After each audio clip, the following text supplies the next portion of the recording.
Girl dinner. Girl dinner. Girl dinner. Oh, girl dinner.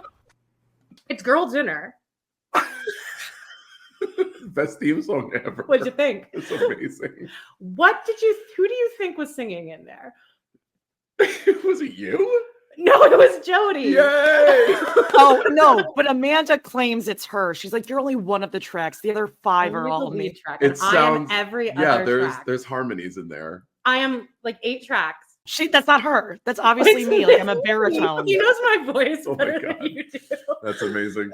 Well, That's not Amanda. Okay, well, Amanda, go ahead. Take it away. 'Cause I'm obviously messing everything up tonight. guys, girls. Hey, you're using your Mary mug.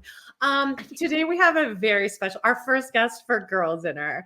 And it is what I feel like, okay, so like only like a handful of people really get me or like me. And I only have a few friends out there, but the friends I keep, I would consider like dear friends. And this is my dear friend, John Anker Bow.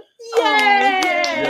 Yay! We survived a production of Les Mis together. Two. Yeah, similar casts, but 2 different venues, and it was a wild time. And we definitely bonded over some ridiculous things. We bonded through the looks across the room. Withering looks across the barricade. Yeah, he played. So wait, was John in the production with the guy who would always cry every night? Oh my God, yes. Yeah. I was in that. After the barricade. Yeah. And was you that would John? You would cross. I was leaving stage. You were coming in. So we would cross each other. He'd be crying and we'd just be like, it is fine. Like I always felt bad, kind of like, there's nothing wrong with that necessarily. I have a problem with people who don't realize that there's irony happening, so like if you're that emotional and in a dinner theater production, it's a little too ironic for my taste, I think. Yeah, we were People talking feel comfortable asking for another slice of like people are passing cheesecake and there's forks clanking and it's like you can just like pretend to cry. We were talking last night about the thing that we've talked about where it's like you're like, why are we like this? That we just can't be like we can't just exist. We have to always be cynical. Yeah. Yeah, my boyfriend asks that sometimes. He's like, "Oh, see, that's what it's like when someone actually can't." Like we're watching Naked and Afraid. I'm like, "Well, why don't you just get freaking more leaves? Like it's cold out. Go get more." And meanwhile, the partner's like, "I'm so sorry, you're cold." He's like, "That's what normal people do." I'm like, "Well, they just live." Sorry, I have like correct opinions on what people should be doing. Sorry. Yeah, everyone's awful. That's just kind of the end. Many people are, but I think the ironic thing with us is that we love people. We really do. You're so moved and like emotional about beautiful moments of humanity, like seeing my show last night, and yet we still are able to like thoroughly pick apart everyone's nuanced behavior. I always think that's a sign of intelligence. Oh, like the funniest, no, you're right. No, the funniest people.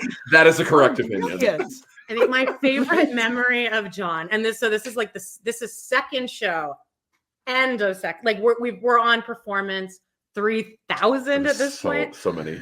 And like he was in the dress in the male. Wait, tell us what roles you were both playing. I was Fantine, but really I was brown wig, green vest. Normally Fantine just plays Fantine, but they needed me in that barricade. In a dinner theater production, usually you have to play multiple roles. Change, yeah. Nobody's a celebrity. Turning, holding a lantern. So he was a Thenardier. So when Amanda wasn't Fantine, she was brown wig, green vest. We've heard. I mean, legendary. And I was Thenardier. But you weren't just Thenardier. But Thenardier, Master of the House, he doesn't appear until like scene 8 or 9 in the first act. So for 30 minutes before I appeared, I played 9 different characters. Oh. There he is. There he is in ill-fitting khaki. Hey, who's that in the side there? Giving it about 30%. Yeah, you're like not real. Look how cute you guys are. Hey, I think we still look the same. It's been 10 years. Yeah, we look the same. Yeah. We haven't grown as Now, people. Amanda, either. you credit that show with moving you beyond to different It was the one that broke me. adventures. Okay, that, yeah. The second one. I shouldn't have done that fucking second one, dude. There are some good people in the show. It's a difficult show to do. It is a very long show, and this theater company, you know, I mean, we had to do double show days 3 days in a row. So Ooh. normally Plus promotional thing where I had to play Dora the Explorer that one time. Oh my god. Remember that? I not until now. Usually there'll be a double show Saturday, a double show Sunday, maybe a double show Wednesday, but we would do double show Thursday, Friday, Saturday. It was really kind of grueling. And plus there was always like the added insult of the clanking forks and the dropped wine glasses and just like people leaving like their programs and bus pans on the foot of the stage when you're trying to emote. You know? Yeah. And Les Mis is a very intense show. Like, and I think if you do Les Mis, you probably should be one of those people that doesn't like irony. Because like you need to really throw yourself in there. Like, yeah, I mean, there's a lot of personality. I mean, there's like violence and war, violence and war and death, children dying, the death of children. Yeah, I was fine with that. Okay, so here's my favorite memory of John. So there's the men's dressing room and then the women's dressing room, and like he was after them making him do 800 rolls before my actual role. They also put his dressing spot right next to the men's bathroom. Right next to the bathroom. And the bathroom door actually, if someone opened the door, it would hit the back of my chair. Oh, God. Like, it's a tiny theater. Constantly getting. Which is like fine for the first couple days, but after like 8 weeks of this. And I'm in my dressing room, he's in his, and he's just like, someone just went in the bathroom. Someone just went in there. Like, I would walk by and like, he'd be facing this way, but there's a mirror. So I would walk by so often and he would just be staring at himself in the mirror. Just like resigned to my fate. And I'd come in and be like, what's wrong? And he's like, someone just went in the bathroom. Somebody just pooped. Like, why? Like, we're going to be out soon. Hit my chair again. The poop is happening now, and I know that soon. Yeah. There is a wall, but it is happening 1.5 feet from my face. Like, right. Oh, God. Good times. Yeah, fun times. Yeah. I forgot about that. Thank you. Oh, no, I think about it. No, I'll dream about that tonight. So do you remember the first time you guys met each other? Or like, what was the intersection? Or like, what were you guys doing before? And then... I hate rehearsing, so I blacked out and like our first meeting. I remember thinking you were immediately like, oh, he's going to be so fucking. I remember loving you singing through your music. You were great. But no, I don't really recall how we kind of like started hanging out or... I actually do remember the moment that we both clicked. We were at this we were at this restaurant and I was talking about how like my personality sucks. And I'm like, I think I said something like, well, yeah, like now that I'm 30, because I was only 30. God, that was a while ago. Yeah. I was like, now that I'm 30, I've kind of realized that some people are gonna like me, and like, and I can't change. This is just my bad personality, and everyone kind of just has to deal with it. And I remember you having like a very like you guffawed at it. Yeah. And we kind of made eye contact, and I was like, oh fuck yeah. And I couldn't have gotten through definitely that second one without him, and then his counterpart, Andrea, who played Madame. We were. Oh, okay, hold on. We were a strong little trio. Yeah. That's us. That's us at Disneyland. Oh, look how slim I am. Look how slim I am. Okay, so is look how young we are. Is this like your like Stitch is in front of you or something? Like one of those magical photos? We were pointing at the castle. Yeah, this was a staged shot. We're all looking at 3 totally different places. Big Dick Chris took that picture. Yeah, that's right. Yeah. So did you guys just find each other like when you would do your little warm-up back massage circles and stuff like that? No, whenever that's happening, I walk into another room. Yeah, that's just I avoid any of that. Energy. The show I'm doing now, actually, they always do a circle up before the performance. Okay, of course they do. Okay, I don't love that. And you know, like obviously, do you do the energy? There's a little squeeze. Oh, there's an energy, and I don't love it. I don't love stuff that's required. No, but like I've done it like about half the time so far. We've only been open a couple. You don't want to be that. But the show it's a different animal. You know, it's right. Like it is it's a small cast ensemble show. We are all kind of in it together, and you know, you are relying on everyone else around you a lot in a way where you really don't in many other shows. Like other people are setting your props, other people are putting your costume pieces on you. So yeah. Wow. Let's And talk that show would be Come From Away, one of Amanda's favorites. Yes. The North American It is tour. one of my favorites. You ruined it for everyone. Okay, Wait, Amanda, why? it's not the show. It was Assie's performance in the Gila. show. Oh yeah. Well, it can be What's a her little name? Astrid something. Astrid, yeah, one hand in my pocket. pingy on the ear. Yeah, it's a lot of knee slapping. It's a lot of, you know. Yeah, to a fault. Yeah. Mm-hmm. No, I should watch it again with open eyes and ears. No irony. Well, because Justine came with me, and first of all, he got us comms, and like it was amazing seats. And we looked it up, and it was like $288 for these tickets. So it was like really good seats. They were good seats. And Justine was like, I'm on my period, and I just don't really like Come From Away. So like, you can take your dad if you want. And I was like, no, you come. My dad doesn't like me. You do. So let's go. Well, live theater, as you know, is much different than like watching it on your TV. Yeah, always. Totally Correct. different. Oh yeah. No, she was like inconsolable at the end of the show. Yeah. So she loved it. And it's only your 9th performance. Right. It was. Yeah, we just opened last week in Vancouver. So yeah. It's very fresh. Okay, so tell us who you play.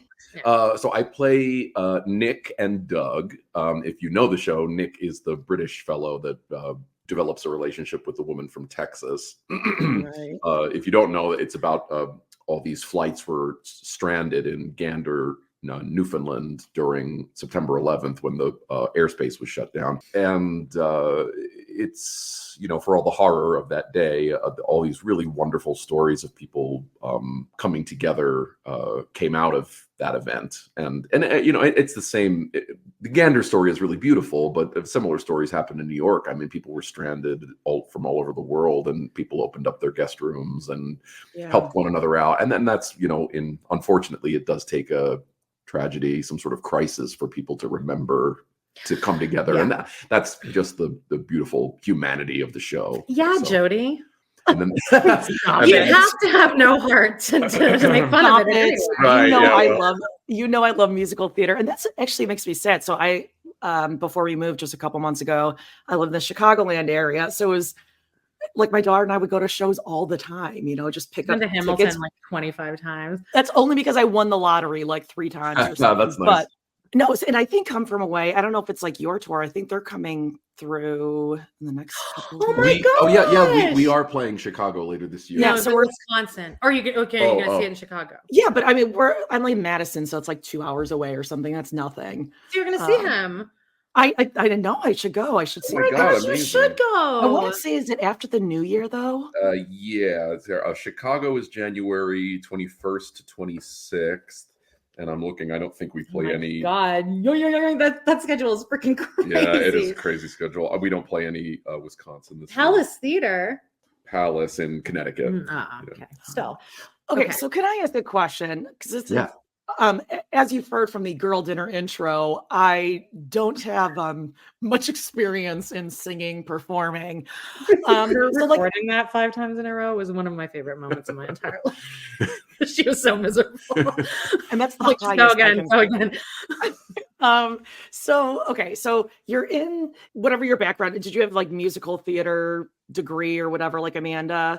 I don't actually. So my degree is in education English. I started out as a middle school teacher. Elementary school. We survived. Yeah, so I'm qualified to teach K to 12, but I got through my student teaching, and then I was like, you know what? Let me just audition and see how it goes. And I've been working ever since. I've taught a little bit of performing arts here and there, but I've never worked in a public school system. So that's like, just kind of like the fallback thing, the cliche. Yeah. Is there like a website you go to, or you just like word of mouth that auditions are coming up and you go for it? Like, what is that whole process like?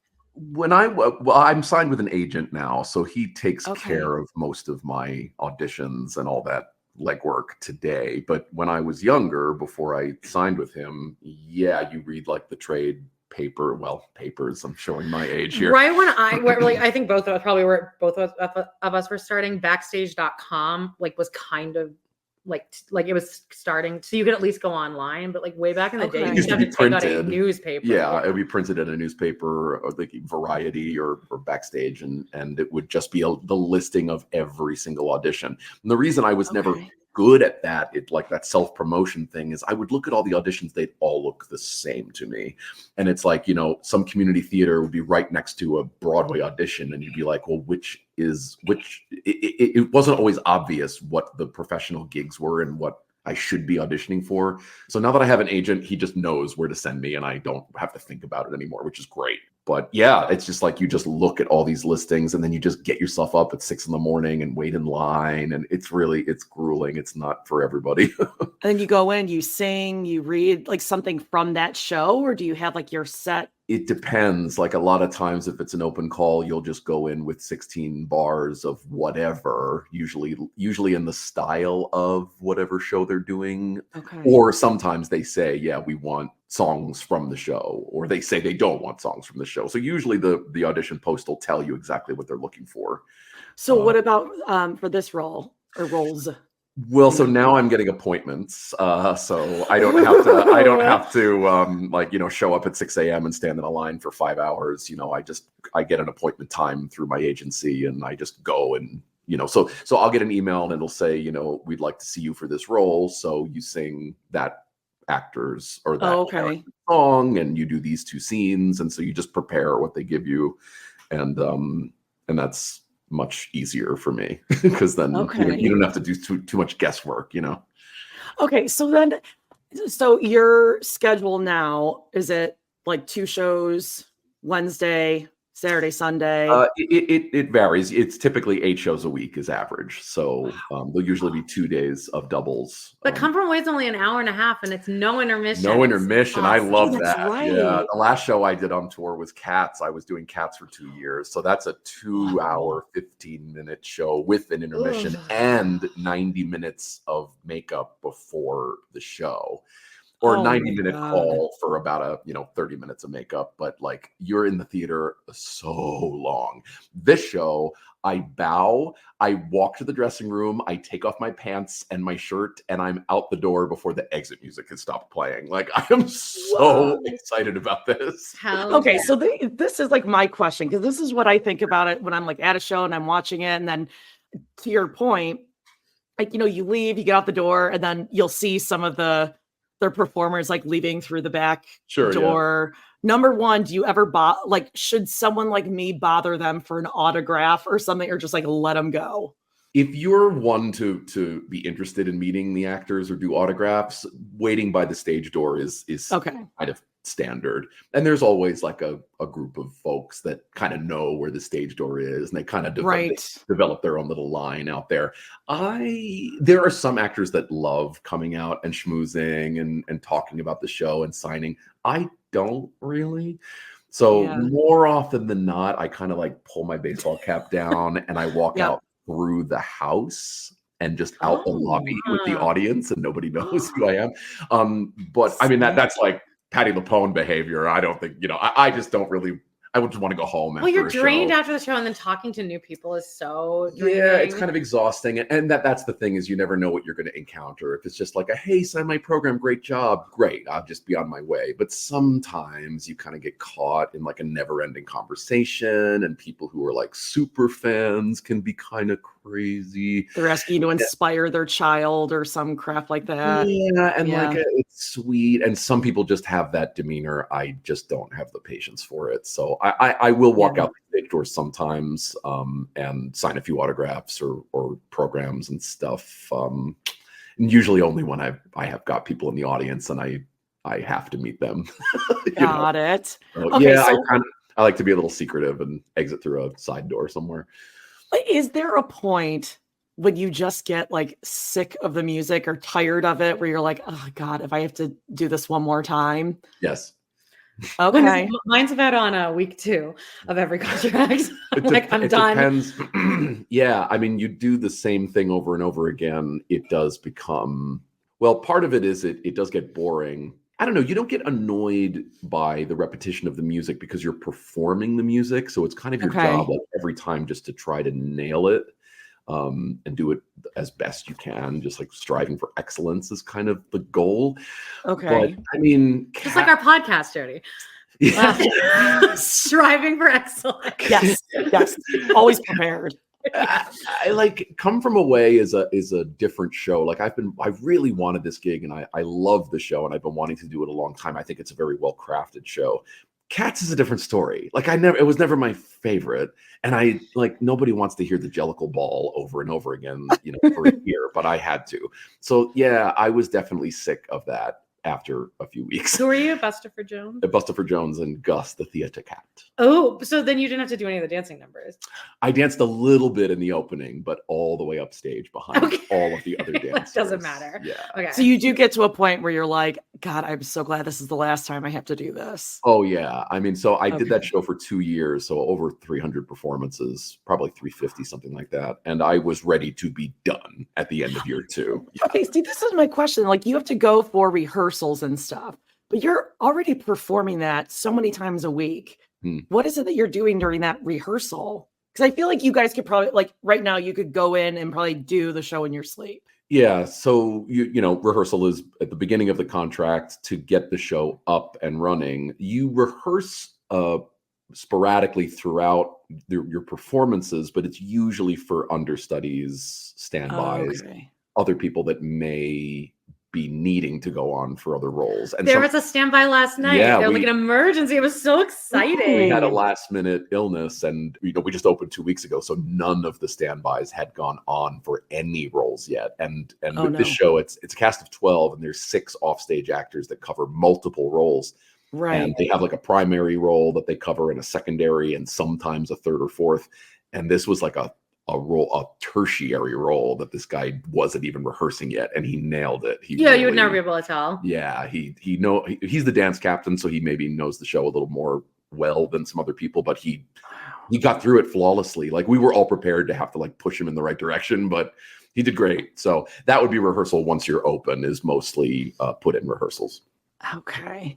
Like, yeah, what do you do if you mess up or someone messes up? Because I would never be able to notice in a show. You just laugh about it in the dressing room afterwards. Okay, I actually I don't think I used to. Oh no, maybe I did when we worked together, but I always keep a fuck up journal. Oh no, you did. Did I? Yeah. And so I like, whenever something goes wrong on stage, whether it's something the audience would notice or not, I keep like a little notebook of things that happened. And then at the end of the contract, I'll read through it all, like a little story time moment. Oh, and it's really fun. Aww. So it's mostly like show fuck ups, but also, milestone moments, the first time someone goes on in a role, or, sometimes if there's something interesting that happens in the audience, or a celebrity shows up, or, so it's just. Let's hear all that. Oh, celebrities, or I don't know, just Justine cool was like moments, looking around for Robert Pattinson all night because he's in Calgary right now filming something. Oh, and he made a statement saying that he wants to see Come From Away. So she was legit like looking for him in the lobby.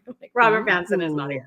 Sometimes there's moments where sometimes they let you know, if the company management, stage manager will let you know if they know someone is in the audience. More often than not, they don't tell you until the end of the show because they really don't want it to affect your performance. It wouldn't affect mine. I don't care about celebrities really at all. But I actually, one of my favorite things once in a while is to like spread a rumor that there's a celebrity in the audience and see like if the rumor comes back to me, so like someone will let me know. And my favorite one to say is Rick Moranis. I would be so because like it's just random enough. Yeah. But like Rick Moranis, of course. Like he's out of the biz, so like he would just go to Come. Yeah, just like come in with his in-laws or something. Yeah. Like. You're in Canada, you could do like Dave Coulier. Yeah, he's not Canadian. It'll be thoroughly believable.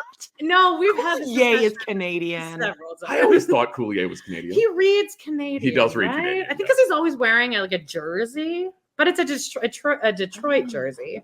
Is it? Well, maybe because he was with Alanis, and Alanis is right, and she was underage, I do believe. It's a really romantic story, really. Good story. Yikes. Okay, so what are some celebrities that you remember, or just like really bad audience? Like, I always like the extreme stories, embarrassing, bad, scandalous. There have been a few celebrities over the years. I feel like was it Patti LaBelle or somebody was in an audience once, and a couple like Broadway names. I feel like Patti LaBelle would be like, I didn't like it. Oh, sure. Yeah. I think Tony Danza was in the audience once, like stuff like that. And yeah, like I'm not one to be kind of googly-eyed about that sort of thing. Yeah. Crazy audience things. I was telling Amanda last night about one time somebody went into cardiac arrest during a performance.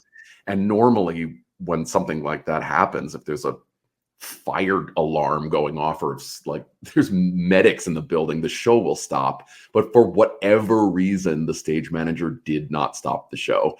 So we all kept performing while like the paramedics, and it was in the first row. No. Everyone in the audience was looking at the show in the aisle of someone getting like strapped to a gurney and oh my God. dragged up the aisle. And like without stopping the show, it was the most bizarre, like no one is looking at You want us. to be like, I'm sorry. We are so sorry about the show.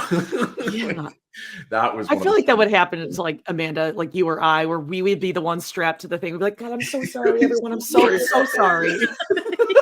Totally my fault. Just like kill me. Send a fruit basket afterward to people in the show. Imagine their companion. Like you get to the end of the piece and they're like, I guess I'm going, but great job. Great job. Yeah, it was so good. I just thought of a fun theater thing. I assume this is still in existence. Of if somebody gets laid during the show, you like bring in donuts the next day, right? Is that still a thing? That's still a thing. Wait, what? If someone gets laid during like not if you're like in a relationship, but if you're like not necessarily a showmance, but I don't know. Yeah. Everyone's excited when someone gets laid. Oh, so. Like you hook up, like not during the actual show. No. Yeah, like something outside of the realm of the show. You'll bring in donuts to celebrate, sort of. So, what is your dating behavior like on a tour? Ooh, good question. We are both pretty chronically single. Never date your coworkers. Ever. Have you ever seen a couple, like you meet someone in the show, their girlfriend lives somewhere else. Have you ever had an example where that person is rock solid, no wandering eye? Oh, yeah, for sure. Really? Yeah.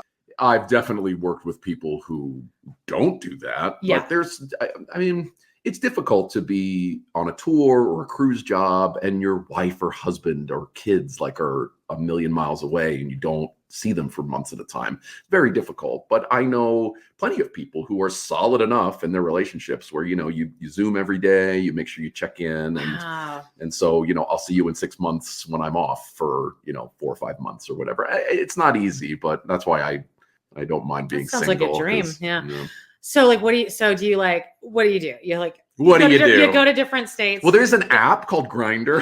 Okay. Have you perhaps heard of that? So yeah, I mean, I've toured a lot. This is going to be my 6th tour. Oh, gotcha. Okay. So do you have like a home base? Yeah, I live in Brooklyn. Oh, okay. Gotcha. And then you just leave it or sublet it or whatever, and a lot of folks sublet. I've got 2 really great roommates I met years ago performing, and so they often use my room as a guest room when I'm not there, or I might find a subletter, a friend, an actor that needs a place to stay for a little bit, and they'll take over my part of the rent. Yeah. Okay. What about sorry, I have like tons of questions like this. So like favorite places that you've performed or been, like cities that you love, cities that you're like, oh God, I would never live there. What's funny is I love traveling and I love exploring and doing like kitschy museums and tourist trap things. We're going to go on Saturday to Heritage Park. Yeah, I'm excited about that. Yeah. What's funny is so many cities are, if you take the time to go check out, the historic neighborhoods and the, preserved things, there's always something interesting to look at. And I do a series on my Instagram of before and after photos. So I try to find historical places and I find an old photo and I try to take a current photo from the same angle, which is always fun. That's like a fun challenge. But, the theaters are typically downtown. So when you're staying downtown, you often see the worst of a city. And so I love San Francisco. I love San Francisco too. But staying in the Tenderloin, walking from the theater to the hotel is rough. And I live in New York. I feel like I'd seen everything, but going to San Fran for the first time is like, wow, I wasn't ready for the just endless parade of drug use and like really like sometimes violence. And Vancouver was like that, you just said. Vancouver, yeah, downtown, Really? like Granville Street is very tough. And I love Philadelphia. I love Chicago. Like there's so much to see in these cities. But you do deal with all of it just, outside the stage. The Pantages in Los Angeles is like really sketchy. Like I had never played Los Angeles until Cats, and the whole area by Grauman's Chinese Theater and all that. It's like Times Square times 100. It's just Really? so gross. And you just have to make sure you're exploring outside the realm of your little downtown microcosm where the theater and the hotel is, so. But one of my favorite cities is New Orleans. I've played New Orleans twice now, and I love being there. It's so fun. Ooh. Yeah. Let's talk about Come From Away a bit, about your particular show. Just my experience. So I love the show. I'm really enjoying it. Yeah. So like Justine texted me this morning and she's like, I lost it like the whole way home. She's like everything. She's like, the guy next to me was crying. And she's like, and then just seeing how proud you were of your friend. And like and I was crying like the whole time. Like I don't even know why I wore makeup. My hands were just like the whole time. And the second that show started, well, I like did a big woo. I did the first woo. Because they did the announcement for the person, like this person's gonna go on, and then the lights went down, and I was like, woo! And then I started an entire applause. I was like, fuck yes. I love that. And then they came out. I stared at him the entire time, and I was like, I think the entire show I was just like this, like just like I couldn't sit back. I was just up and just alert and just, oh my God. It's just so excited. And then I cried for all of the first number. And then there's like a good little break in there where it kind of becomes funny, but then it like hits you with these moments again, like these, like it's crazy. Yeah, profound moments. Yeah. Yeah. And I was saying to him last night, it was so cool because I got to see it in New York twice. And it's like about New York, obviously, because it's 9/11. But then this is the first time I've seen it in Canada. So it's cool to see it with a fully Canadian audience because there's such kind of a sense of pride in the audience. Absolutely. Yeah. Like you feel that on, like, can you feel kind of that difference? Yes. And the cast members that were on the tour last year that are returning, I just joined the cast this year, but they say that the response in Canada is much more robust, let's say. I felt well, even the audience, being in the audience in New York, there was just a different vibe. Everyone's still crying equally, but it's a New York vibe as compared to like, oh, we're so proud of what we did. And especially now that a lot of people know what the show is. I remember seeing it in New York and being like, oh, it's the 9/11 musical. I did not know what to expect at all. I was like, oh, it's going to be just like smoldering wreckage and people crying in the city and people stomping around it is so much more. And the directing team keeps saying, it's a story about 9/12. It's what happened after the tragedy, what happened as a result of people coming together. It's not really about that. And of course it's touched upon, of course, terrorism is mentioned, and so racism against Muslim Americans, which occurred after which gets that a lot of, and he said it happens like everywhere, but a lot of awkward laughter around the Muslim storyline. Really? Just like I think people don't know how to react, but like a Muslim guy like walks up, like even just before they even mention what the storyline, he like puts on his hat and walks up, and like everyone around us was like, oh, what is this going to be about? And yeah, when we hear laughter, we usually know that it's sort of an uncomfortable bit of response. That's just kind of, you get that sometimes in theater. Yeah, we're acknowledging it. Yeah, and the way the storyline works is that that this poor guy that obviously has nothing to do with the attacks is stereotyped as a terrorist, and so I feel like there might be some guilty feelings that might pop up amongst some audience members. Yeah. There were these two, like the other show that was going on in the audience, other than me, like I was moving around, like I was really just like dancing the whole time. Like when I know him. I was like doing it back too, because I was like, I hope he can see me, because I was like dancing along. But the guy in front of us, it was like an older guy and his wife, and I'd say they're probably 60 or something, 60s, 70s, and this guy was enjoying this show like I've never seen anyone enjoy it. I've never enjoyed anything like that. That's awesome. I don't get to see any of that, so I love hearing about it. Like it was borderline annoying. Like, can you keep it down? A little too much. But also like it was so pure, and just like he was having such a great, like he was so invested. Really every honest line. reaction. Yeah, he's the first person going, ha! Like just really audibly reacting. So me and Justine were just like pointing at him and just like laughing. Like just like good-heartedly. Like, oh my God. He's so pleased that his wife chose something he would like. Yeah, that's true. It was just great. And then the couple next to me, like at the end during the last song, oh God, I love it. When they just like reached over and like touched each other's like inner thighs, and it was like, oh my God. And then Justine said the gay couple next to her were crying. Oh, I love all that. It was amazing. So, but it was interesting because this guy in front of me, I was just like, I'm like, this person, these two old people in front of me, like they were like probably our age when 9/11 happened. So I'm like, it's just so interesting that like all these people kind of like lived through that. And it's just so interesting to see the different generationals, like how they're reacting to it. So that was like so cool.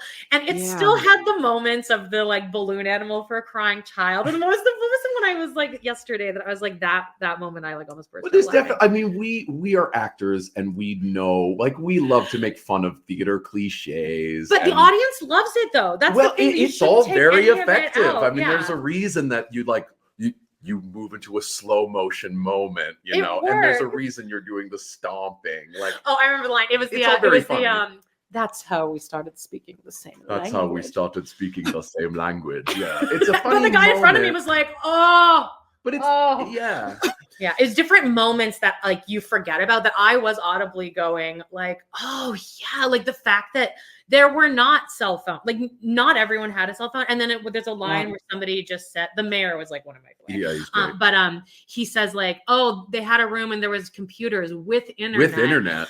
I'm like, oh my God, that's right. They're like, what? I didn't have internet at that time. We set up 6 phone lines for people to call their that's loved really ones. when I was like wow. Like we all have landline. Yeah, the guy in front of you probably had a good chuckle. Oh, he couldn't take it.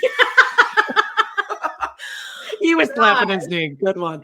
The one that got me the worst though was when, because they're on the plane, they're all getting drunk. This is when I turned to Justine because we always talk about like what like. Whenever we're tempted to drink, we'll say to each other, don't like if you're gonna make it be something so fucking worth it. So when they're all drinking on the plane after being there for 28 hours, I was stuck on the plane for like a day. Oh, I would be fucking hammered. Yeah. Like, I would be like, passing me that nip. Yeah. Like give me that full bottle of Grey Goose. I'm gonna Aunt Diane this fucking situation right now. So that, but like, so that, and then it's getting funnier. They're finally off the plane and they're on a bus now. And there's kind of some funny stuff. And the moose thing that goes over. The moose reads very well. Oh, there's this whole moose moment. A moose moment. Moose moment. And when the guy in front of me, it's a moose. It's a moose. He knew before. He let us all know. But anyway, so they're off and now they're lined up and they're like in line and Beulah is like, it's like, all right, well, welcome to Gander. Come on in. And somebody's like, so what happened? There was like an accident or something. And like, I just was like, oh my God, don't even know. Yeah, because in a time before everyone had a smartphone, you know, the people that were on the plane didn't even see, you know, all of us had been watching that repeated clip over and over again on the news, you know, of the towers. And the people on the planes didn't know. So when we get off the plane, we're just like, can you give us some information? And that's such a and then it goes into what's the song called that you go into right after that? I can't Lead Us Out of the Darkness. But I can't watch TV anymore. I can't watch the news anymore. It's called The Costume Party, but okay, of course. It's well, so the people on the planes couldn't, you know, they couldn't take their luggage off. Everything was very high security. Nobody knew if there was another bomb or anything, so they had to wear donated clothes. So these people are suddenly like dressed up in these like Canadian flannels. Oh, but you got a little sports I get the sport jacket, which you is look cute. Very cute. It's like it's like the Gander High School like it's very football hot. jacket. Oh, I would have such a mad crush on him if I was in the. I'd be like, I would probably try to like contact. Well, him that's why. the That's why Diane. And you also read is very straight. Ooh, I love that. And it's a sympathetic character anyway because he's British and he's just very cute. Yeah. And it's just like adorable. All of your lines are adorable. But I was like, I would be so in love with that guy for sure. I played so many Brits. It's just like it's my wheelhouse. Oh yeah. Oh wait. So what? Anyway, I just cried through the entire fucking thing. It's just like crazy, and it's 9/11, and it's Canada. I can't wait for my mom. Yeah. I feel like it would be more difficult to perform if there was someone that I knew really like closely, intimately, my friends, family in the audience. I feel like it'd be harder for me. Is that harder for you, or is it more? It would have been if it was opening night or something like that, where I'm not fully confident or a little more tentative, I'd be more apt to be in my head about making a mistake. But even after 2 weeks, I'm much more comfortable in the rhythm of the show. And I still have to concentrate, obviously, but I would not be worried if I knew there were people out there. I'd be just more excited because, like you were saying before, if you do something over and over and over again, it kind of loses its luster. You have to find ways to keep it present and keep it exciting. And when I know I have a friend out there, it's like, wow, I just did the show 50 times with no one in the audience. Now I'm doing it for you as well as it's a reminder that you're doing it for the audience. It was a personal performance from me. It was the only, I was directing it right all the energy. Yeah, all my energy to seat H101. Do you ever do that? Like you see someone in the audience and you're like, I'm just like, that's gonna be my person I'm looking at tonight. Pretty rarely, because the lights are so bright on us and it's so dark out there. You can't really see more than the first couple of rows. The house lights come up a few times and it makes me so nervous every time. I'm like, is this going to be an audience participation thing? Because they're talking to the audience. They're like, does anybody know Mandarin? Like a couple of people in the audience were like, I'm like, that's not for you. They're going to call you up on stage. Are you crazy? Well, and this show in particular is very, it's narrative. We spend a lot of time talking directly to the audience. So there is that comfort of like, oh, we're all kind of in this together. I started a woo when he did it, when he kissed a girl on stage too. Oh. You don't have to do that. It's like that was actually the worst part of last night. Well, that was actually one thing I was kind of nervous about coming into this job was I haven't had to kiss anyone in a show in probably 15 years. I did a whole bunch when I was in school, but I hadn't done it in a long time. And I was like, oh God, what if I don't get along with my scene partner? That was going to be my question. I had that in Bad Boy. I hated the Bad Boy. She is so sweet. We get along great. And she was actually one of the first cast members to reach out to me before the rehearsal started. She just found me on Instagram and we chatted a little bit, which was so nice to break the ice. But she's great. I'm really grateful to have someone I get along with, and she seems chill. So that was my question. So Amanda, I mean, I know that we've talked stories about people you've worked with that you weren't really big fans of. But like, or both of you, I mean, how do you do that when you have to work closely? Like maybe it's your partner in the show. I think you get a friend that you can at least like be like, just to at least get that initial, just venting. I think is important. But so you don't take it out on them. As I've gotten older, I think what you have to do is you don't always want to, but you have to remember that your job is the show. And so you can ignore this person or whatever backstage in the dressing room, on the bus. But when it comes to the show, you just have to drop it. You have to completely drop it and remember your focus is to look the person in the eye, engage the way you were rehearsed, make sure that you're giving them what they deserve as a performer, because your respect for the other performers is paramount. Beyond that, you're not required to be buddies with everyone, and not everyone gets along. It's just inevitable. And then there are some situations that are more difficult than others. Like working with someone annoying is, fine. But if you work with someone that's toxic or that has been harassing people or, that can be very difficult. And that's where like management comes in and sometimes people get fired. Really? Hopefully not this time around. It seems like a really great group. Yeah, I can't see a lot of drama happening. Yeah. So what happened when you were Fontaine then? How come you got bullied so much, Amanda? I didn't get bullied. I didn't really know. Like, I didn't know everyone hated me till like afterward. I don't know. We were talking about it. I don't want to like talk shit about the company or anything. It was just something about that second show. It was just, there was a toxic energy that I felt. I was feeling that it was a very unsupportive. This is how I felt.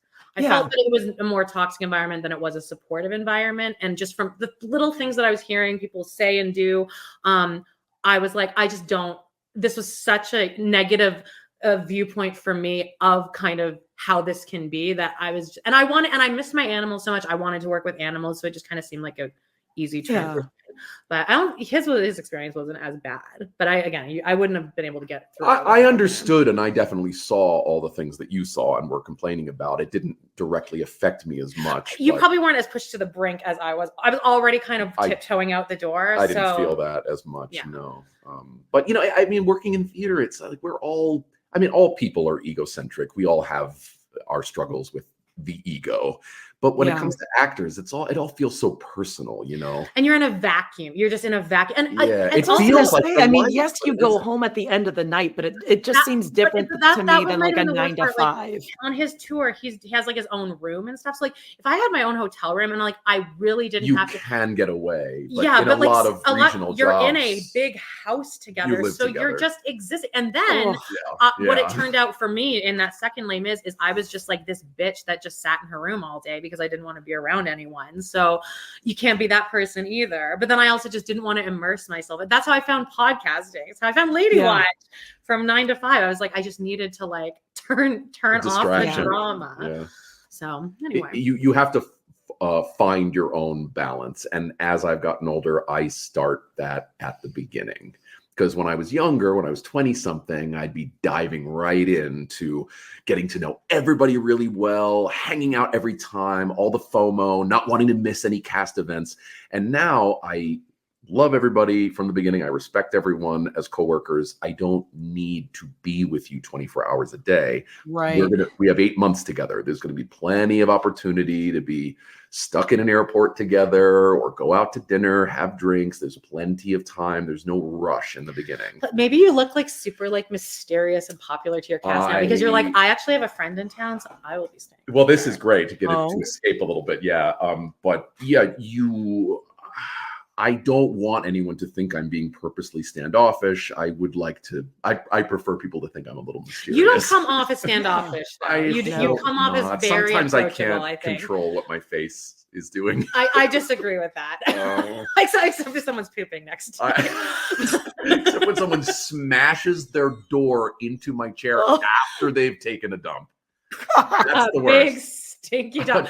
You can't wait 2.5 hours, dude. Well, also close the door. Right.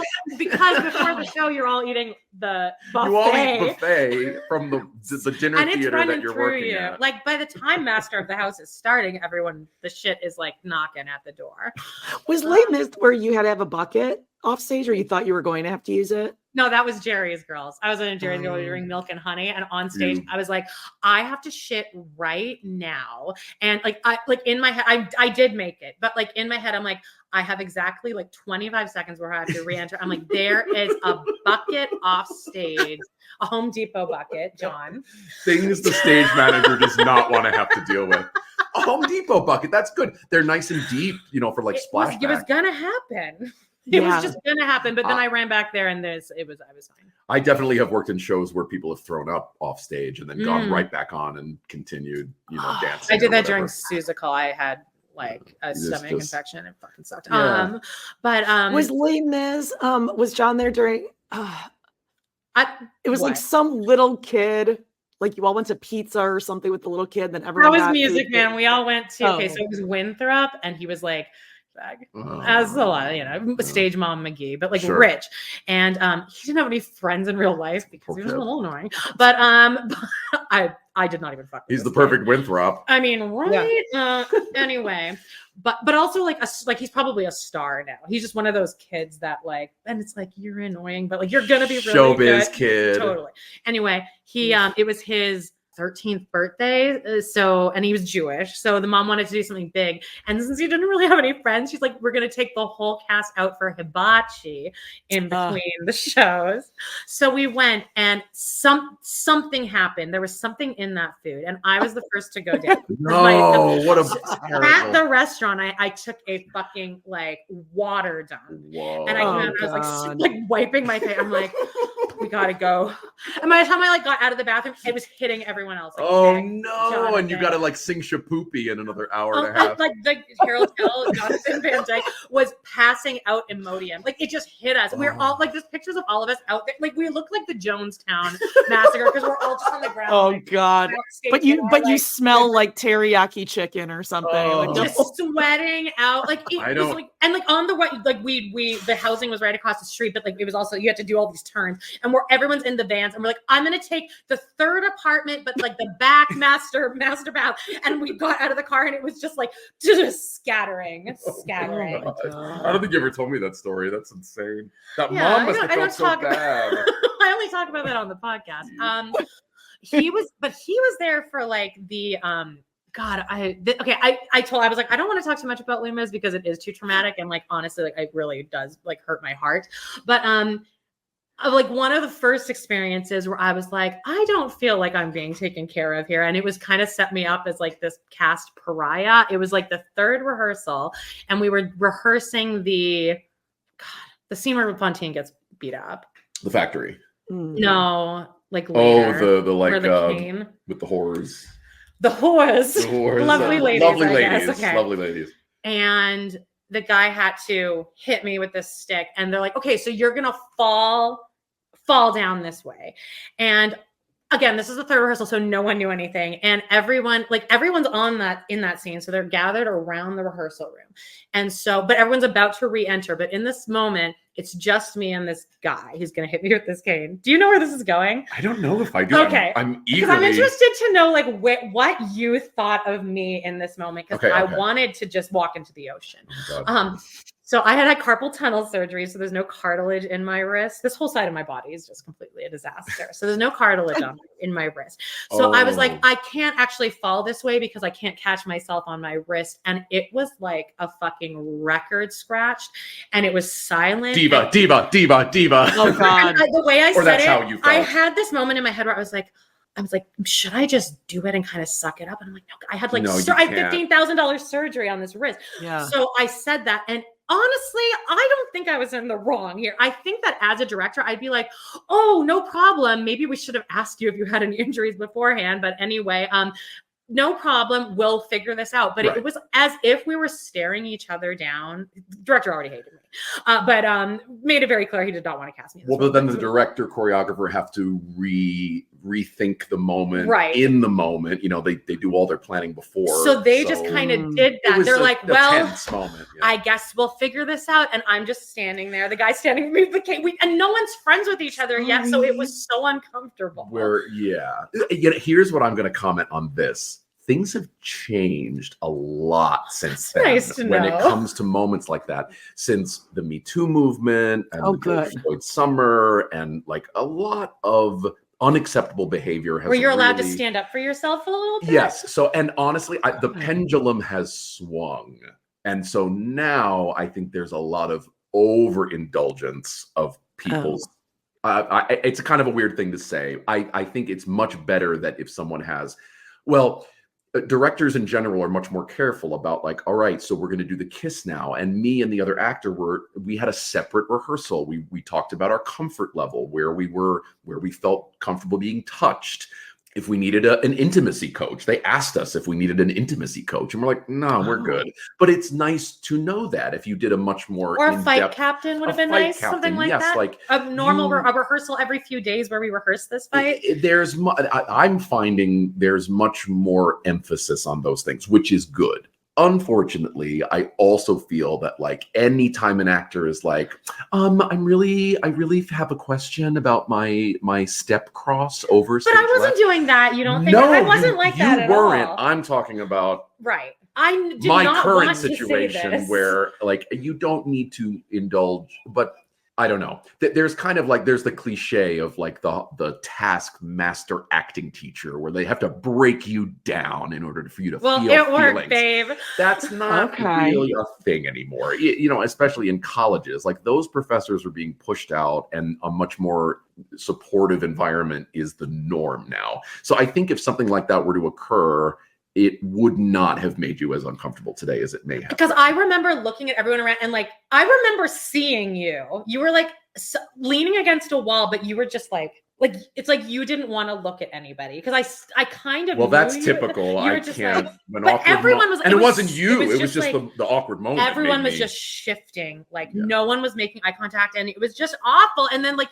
well, I guess we'll switch it. I'm like, obviously, just switch it to the other fucking side. Yeah. But anyway, after the audience is going to be like, I don't know. That I feel like that would have been more effective if she fell on her left. If she I fell don't to know. the left, the whole thing happened in mirrored. But I got in the cast car after that because then I got to leave a little earlier, and I was in the cast car, and I just sat in the parking lot of the rehearsal, and I just called my mom, and I was just crying. I'm like, it's over. This is like, everyone's gonna hate me now. I've had moments like that too. I was in a car accident years ago, and so I have some wrist pain as well, and I was required to do some sort of a push-up kind of a thing in a show. Anyway, I had a similar moment in this rehearsal where I was like, I can't really do this move. It's giving me this thing. And now, after experiencing that, if I know that there's something choreographically that might affect my wrists, I let them know ahead of time. See, I didn't know that because I only knew the CD of Les Mis. I had no idea she got beat up because that part's not in the recording. You didn't know there'd be a pratfall. Well, or anything. we there was just lovely ladies, but there wasn't all the intermittent stuff in between in the recording I grew up with. So I did not know that scene even happened. Sure. Otherwise, I would have. Known I thought she laid in a bed. I thought she sang. I stood there saying I dreamed a dream, and then died in a bed later. Which I think it's important because theater, any performing is an intimate sort of art. You should be able to bring up to your director, your stage manager beforehand if you have any triggers that anyone maybe should know about, whether it's a physical thing or an emotional thing or anything, because it will come up in rehearsal, and it's easier for the director, the stage manager, to handle it if they have a little bit of well, they acted like I really just ruined the show, but whatever. It was an awkward clearly moment. over it. You do remember it. I do remember that. Good. Well, but anyway, it's also a hard show to rehearse, so it's a matter of like, well, we only have so much time to get things done, and now we're like reinventing on our feet, which is not the end of the world. I had to focus on getting into character for green vest, brown wig. Green vest. I mean, we all had high stakes. Lastly, John has a podcast. I would love to give you some airtime. Just pimp it out. Yeah, I'm sure it's fun. He was like, "Oh, how long do you take to spend editing?" And I'm like, "We don't edit." And he's like, "Oh, like a couple minutes." I'm like, "No, we don't." He's like, "Oh, you just don't." No. You just go straight through. The audience knows what to expect. We used to, but it's I spend a bit of time editing mine, but we incorporate music clips and things because so it's called Flop of the Heap, and it's available wherever you listen to podcasts. And it's about the history of Broadway flops. A flop is a show that did not last. Have you done Merrily Roll On? We have not done Merrily yet. Anyone Can Whistle? We have done Anyone Can Whistle. All of them are on the list. We've only done about 50 so far.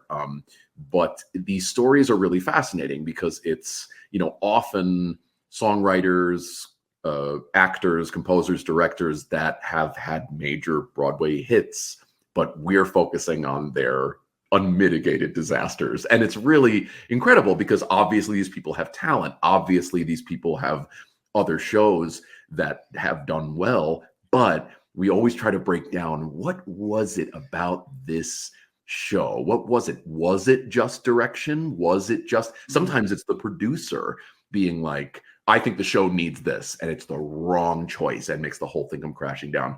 Have you done Assassins?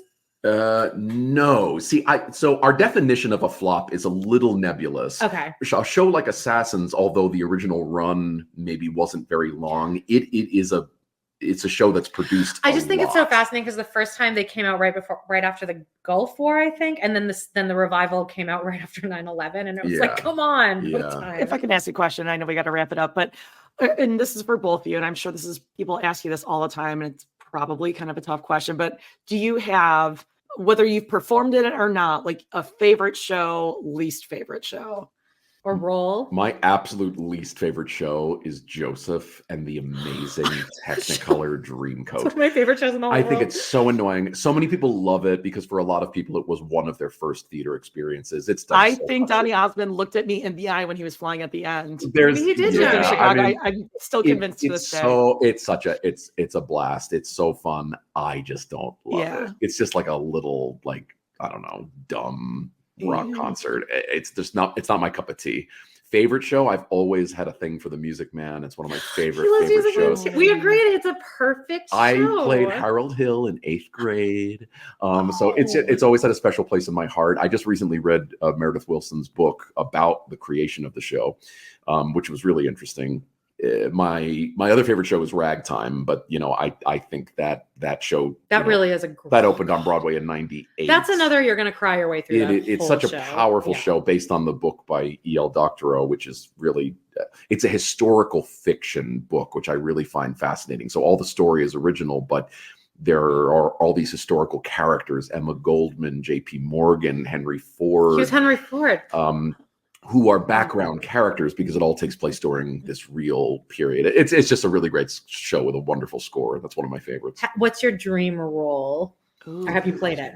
One of my dream roles was Man in Chair in a show called Drowsy Chaperone. Oh my gosh, you're perfect. Which was a real pleasure. I hope I get to do it again, but it's not produced a lot. The other role I've always wanted to do is Don Quixote and Man of La Mancha. I hope I get to do that someday. I feel like you're a Sancho. No, I'm not. No, you're not. Why is like the lady's a character, likable character in this? Yeah, I just love the idea of the character playing the character throughout the show. It's just a powerful kind of like I've always loved that score. The Impossible Dream. It's iconic. Yeah. Ever you guys should watch. What was it on Disney? Amanda, you and I were obsessed with it for a while. With Kristen Bell hosted. Oh, was that Encore? I have heard about the show. Oh, dude, we should watch it. You should watch that together. I recently went to look at it, and they stopped carrying it on whatever it was streaming on. It's on Disney Plus over here. Okay, we should watch some of it together. Let's do it. Yeah. This is actually kind of how I wanted to wrap it up. He's never seen Sister Wives. He knows really nothing about like my new world, but I would love for him to watch Sister Wives. So I haven't even told you this yet, but I want you to watch an episode. Okay. What episode is he watching? Oh my God. I would say either Knife in the Kidneys or the You're Adults, bye-bye, because it's so outrageous. But not, because I was thinking the move to Vegas. Like, do we give them classic Browns or do we give them like New Age Browns? I think New Age, because he's just so really, okay, if I could add, this is like kind of a serious, cheesy thing. And Amanda, you answer this too. We have some listeners who have kids, right? I mean, my kids are no-getters. They're not talented in like anything. They're not very good at like, I'm just being like, I'm a realist, okay? Like they'll be fine in life. They'll like go to college, get like B's and whatever. No like real talent or ambition. But for like kids or teens or whatever who are into theater in like some sort of realm, like what is the advice? Like get involved earlier, later? Do you go for like the singing, dancing, tech? Like I think get involved earlier because so that you can just kind of experience and see kind of how the sauce is made. Okay. The best advice I can give to younger people interested in any kind of performing is do it because you like it. That's it. Don't like any kid that's like put through these like rigorous arts programs to like, compete with like Disney and Nickelodeon or whatever. Nickelodeon, showing my age, but like, this competitive world, it's not going to serve them as adults. If they have a love for it, if they have any interest, whether they've got the talent or not, do it because you like it. Do it because you want to be involved. Do the shows that inspire you. If you end up going into it professionally, that will serve you much better than competing with people. And maybe that's bad advice for someone that's like, it's very cutthroat and it's competitive. And so you do need at some point to, have that competitive skill. But children should be children. Kids should like grow up and just do normal kid stuff if possible. I mean, I've worked with a lot of kids who perform professionally and they're pretty well adjusted.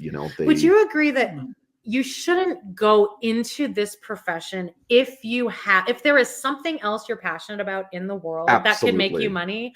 Do that. Do both, but do that. Yeah. Pursue that financially. Yes, for sure. If there's anything else that you're good at and that you really love. And that might be hard to hear for someone that wants, because I would have loved for anyone when I was young to be like, follow your dreams, John. But I didn't really get that. And so I always focused on my fallback.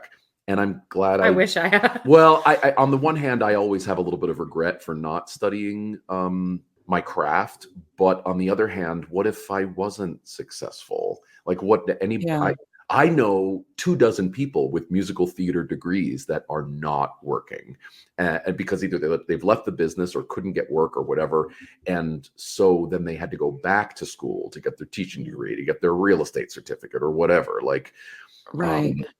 It's not easy. It's very it's so oversaturated. We were saying last night, every college. Will you tell her what your second fallback's going to be if you decide to go to theater? And I was like, is that a bit? And he's like, it's partially a bit. Last year I was thinking about maybe getting my mortician's license. Oh, that's interesting. I've always been kind of interested in it, and it's a business unaffected by the economy. And you can be kind of a character. You could create a whole character. Oh yeah. I could be like Lurch from the Addams Family. Yeah. Well, you always need them. You always need them. It's not, there's a shortage right now. And I know I'd be good at the funeral direction part of it. I don't know if I necessarily would be great at the rest of it, but you don't need a full medical degree because you can't really fuck anything up. You can't hurt anyone. I don't know. Someone needs to do it, and it's always been kind of something that interests me. But I do have a degree. I can go teach anytime I want. But I'm just gonna. You don't want to do that. Keep auditioning for now and see how it goes. Yeah. Okay. So go into it for fun. Like, what about an adult? Like, I have no voice. Okay, Amanda, stop laughing. Psycho. What? This psycho signed up for an adult improv class. I think just because. Don't be earnest about it. No, That's there's insane. nothing wrong with that. No, improv people are the worst. Dude.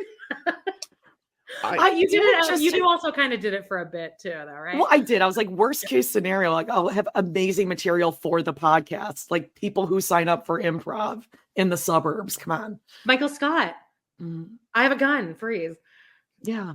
I don't know. There's a lot of Broadway performers, like a lot of it, unfortunately, is still about privilege and access and money. And so, but there's also, the more, if you work on Broadway, you have to, it's terribly competitive, and you have to have that Broadway body. Like, you have to spend all your time in the gym. You've got to have now they all have TikToks and Instagrams that they're constantly posting every day about come with me on my day to work. Okay. Yeah, and people are more likely to cast you if you already have 100,000 followers than if you're. I mean, it's unfortunately a reality of the business. But I certainly really. That'll be part of the casting, like what your following is. Well, if it's no, it's not said out loud. But if it comes down to you or a C-list social media celebrity, the social media celebrity is going to sell more tickets, so it's not. And they'll post. They're giving you free promotion every day. Especially if it's like when you're in casting, you might have 6 people that are just as talented as one another, and any of them could do the role. How do you choose? Well, it might come down to hair color. It might come down to weight. It might come down to body type. It might come down to skin color. And that's all unfortunate. And it continues to happen. There's more colorblind casting now than there used to be, but it might also come down to who's more financially beneficial for us to cast. Got it. Yeah. Good time. Yeah. Ship has sailed for me. There's some roles you can play out there. At least we're gonna play the outro songs. I'm gonna say, and because I'm being terribly earnest right now, it is never a bad idea for anyone, regardless of what career you're in, to do a improv class, a music lesson, instrument. It serves you. It makes you a more well-rounded person, whether you want to try to get roles in local theater or if you want to try to break into it professionally. It is never a bad thing to get more involved in the arts. 100%. Thank you, John. Amanda, sign up for an improv So fuck class. you. No, I'm not changing my opinion. Cynical. I still think you're fucking crazy for doing that. I think it's insane that you did that. Improv is fun. Okay, I can't. My stomach just dropped down to my asshole when you said that. I'm still. Some people are like, "Oh, we're just gonna play tonight." That's the one thing where I'm like, explore the room. It's a cliche we love to hate. Yeah. But if you guys are live in Canada or the States in the next 6 months, check out Come From Away, starring John Bow. ComeFromAway.com has the full schedule of the North American tour, and we're going to be all over the place. I'm gonna look and see if the Chicago dates You have are to go, for Jodie. sale yet. Yeah, I don't think they were on sale last time I looked. So The cast is I'll look so and good. Everyone was good. Every single person was so good. I'd love to see you, and I will wait for you at the stage door. Yeah. I'll do a little woo. Yeah. Yay. Okay, well, we need to pick something for next week. Do you want to do that? Oh gosh. Okay. Well, maybe John can help us. What Yeah, do you John, want you to can pick pick? something from our list. I can't touch anything. So do you have What, the like list? picking your topic, or Okay, Yeah, we need a topic, but we have a list. Don't worry. You don't Okay. have to, unless you want to think of something. pull something random. out of the blue? Yeah. Okay. Where is our We did girl one dinners? of Okay. the- I'm just ahead. gonna go down the list here. So, best reality shows of all time. Reality shows we would go on. Hot takes, taste testing, food I don't want to do challenges. hot takes. People, that's going to be iffy. Taste test Oh, challenge. this could be a good one, John. I don't know if you grew up in the church, but we have best hymns. Oh my God! What? He came and watched me. Why did you I come did, to I- my? Why did that happen? Well, because we lived in though? the same city, and I knew you were singing, and I hadn't seen. I you don't think that's why. You wouldn't. I don't think that was the situation. Well, you I were remember doing Sunday Mass. I was. Yeah, but you came with me and you were like, I just don't even want to walk in there.